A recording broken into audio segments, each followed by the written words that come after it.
Kembali bersama saya Wong Ganteng Santunyo, mohon untuk tidak menyebutkan nama dan identitas dalam percakapan ini karena percakapan ini saya naikkan dalam konten YouTube. Gimana Mbak? Iya Mas. Dulu pernah curhat sama Mas, masih ingat nggak? Wah, yang curhat ada 3.000 ya Mbak? Yang hamil itu loh Mas, yang mau nikah itu. Hamil mau nikah terus gimana nih? Tapi kan anakku kan udah meninggal mah, keguguran gitu kan. Terus? Kan kemarin udah nikah, udah mau apply visa kan. Terus Kita kan ke TST itu minta surat apa itu Mas? Rincian apa itu loh, kredit atau apa itu loh. Kan di sana tertulis dia punya hutang bank mah. Terus? Tapi aku tanya, katanya dia nggak pernah hutang. Dia bilang temennya yang hutang, tapi atas nama dia itu. Kalau ntar di imigrasi ada masalah nggak ya Mas? Masalah Mbak? Misalnya itu Masalah ya? Karena saya juga ada temen yang nikah kemudian dapat surat dari imigrasi dan visanya ditolak, dan visa ditolak menyatakan kayak gini Mbak. Jadi biar sampean juga tahu, nanti tak kirim ke tempatnya sampean ya kan. Sebentar.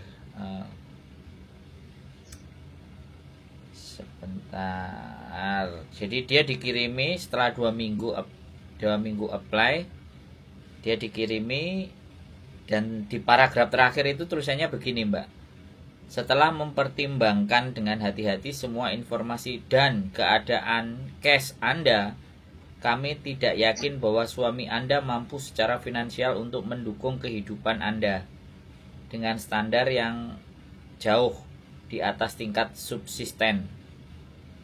Oleh karena itu, dengan menyesal kami informasikan kepada Anda bahwa permohonan Anda ditolak. Ini ada anak yang ngirim ke saya, suaminya punya hutang, gajinya dia 18.000 gitu kan. Nah, tapi bagi saya ajukan aja kalau seandainya ditolak dan nanti jawabannya kayak gitu ya nggak apa-apa, nanti tunggu dia hutangnya lunas baru apply lagi. Oh gitu ya Mas? Oh iya dong, kan kalau yang hutang temennya ya suruh temennya yang lunasi hutang. Tapi kalau menurut saya yang hutang ya bukan temennya. Mana ada orang Hongkong temennya hutang dikasih.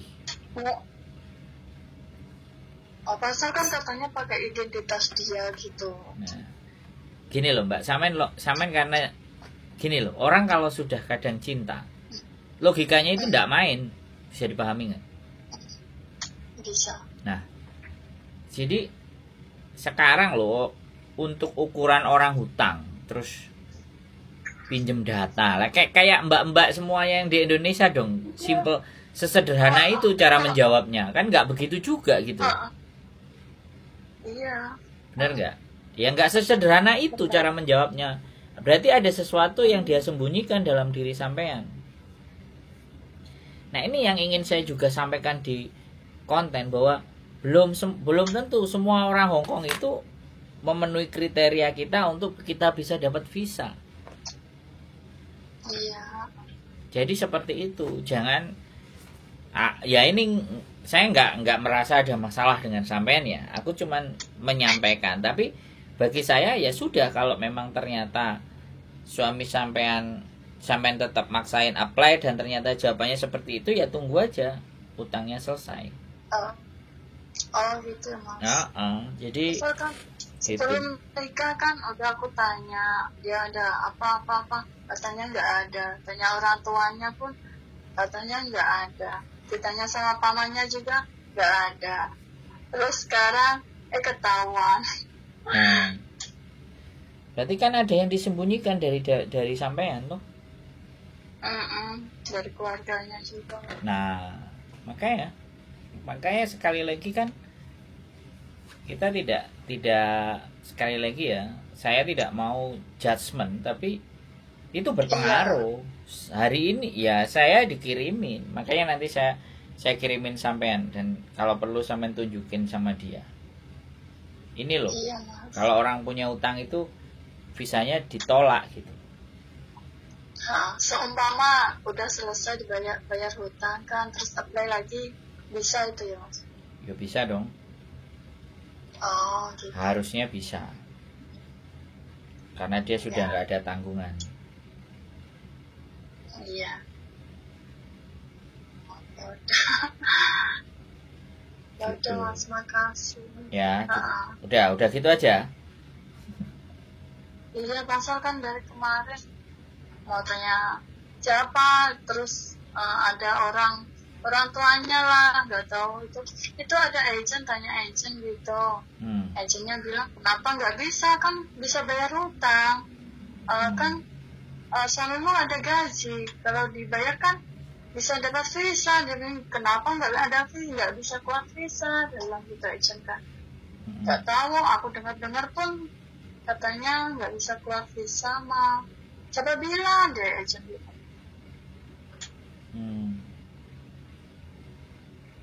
Kalau dengan Katanya agent ceritanya siapa? Mas Yuni itu Kenapa? ada, Mas.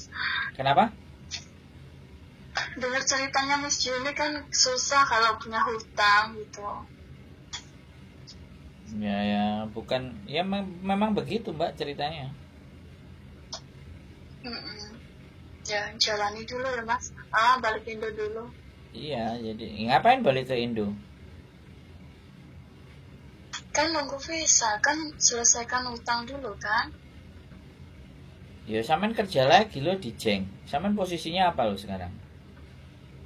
Aku kan dulu hamil, bilang majikan mungkin aku mau keluar, tapi kan usia 3 bulan kandunganku, bayi meninggal di dalam, Mak.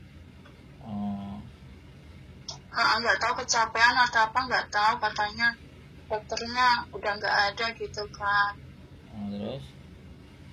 Terus majikanku udah dapat CC lagi, Mak. Jadinya aku kan keluar awal bulan 1.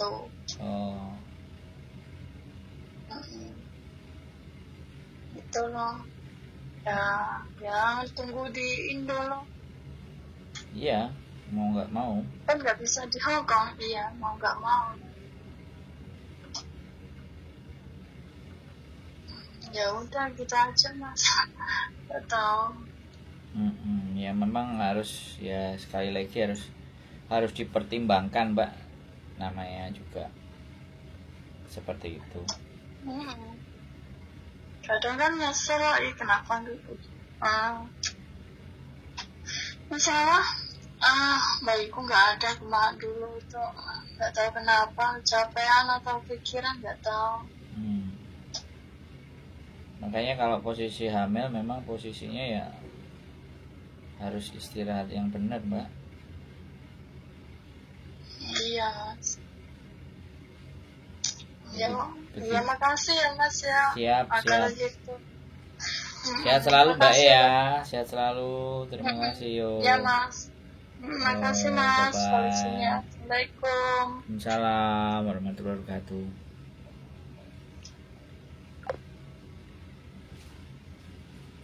Gimana ya?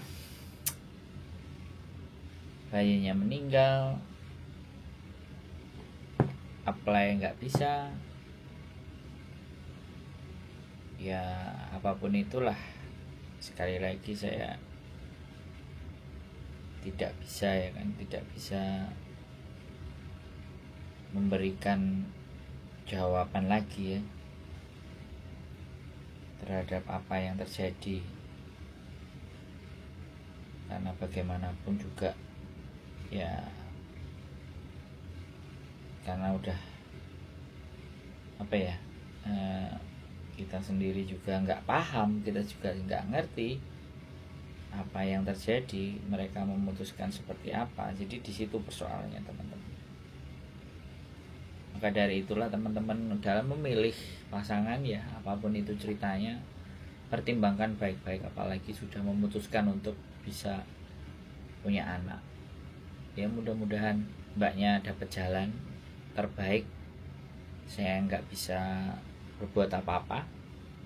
Ya hutang itu kalau di Hong Kong jadi persoalan penting. Mungkin buat kita semuanya ya kabur nggak bayar selesai, tapi di Hong Kong tidak bisa seperti itu. Di Hong Kong utang harus diselesaikan, harus dilunasi, catatannya ada, bahaya. Itu aja. Oke, keep stay tune di YouTube channel and see you next video. Bye bye.